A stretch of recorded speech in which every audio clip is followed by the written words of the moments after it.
रखते हैं, लेकिन आप ये जो मैसेज डाल रहे हो ना कि बीजेपी की कार्यकाल में ना तो जवान सेफ है ना ये है। सर मेरी पोस्टिंग 2006 में J&K में थी, कुपवाड़ा में।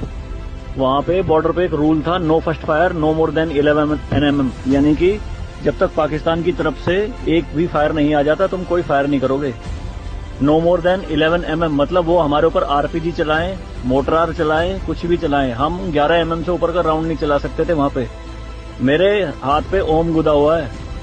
इस ओम के गुदे होने की वजह से मुझे हाथ में रुमाल बांध के ड्यूटी करनी पड़ती थी वहाँ पे। अगर उनको ओम दिख गया ना तो छोटे छोटे बच्चे पत्थर मारना शुरू कर देते थे।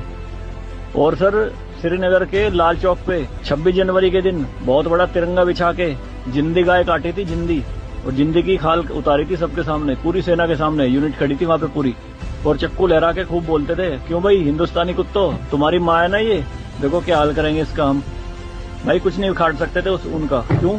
क्योंकि सेंट्रल में गवर्नमेंट गंडवी थी, नपुंसक गवर्नमेंट थी। हमारे सर पे चौकी बना ली थी उन्होंने, जो LAC है ना, LOC, उस पे बिल्कुल वहीं 50 मीटर के दायरे में। और रात में बड़े बड़े स्पीकर पे माइक पे बोलते थे पाकिस्तानी रेंजर्स, अरे अपनी बहनों को एक रात के लिए हमें दे दो, क्या हुआ हिंदुस्तानी नपुंसको, चलाओ गोली।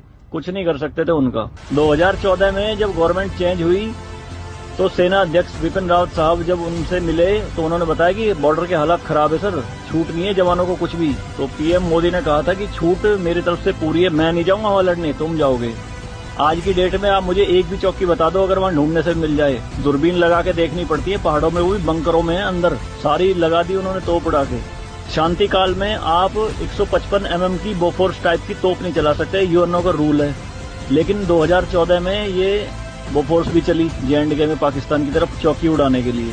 तो सर ये मत कहिए कि बीजेपी के कार्यकाल में जवान मर रहे हैं, ये हो रहा है। सर सेना के जो हाथ खुले हैं ना वो बीजेपी के कार्यकाल में ही खुले हैं। मैं इसका जीता जागता प्रत्यक्ष आपके सामने बैठा हूं।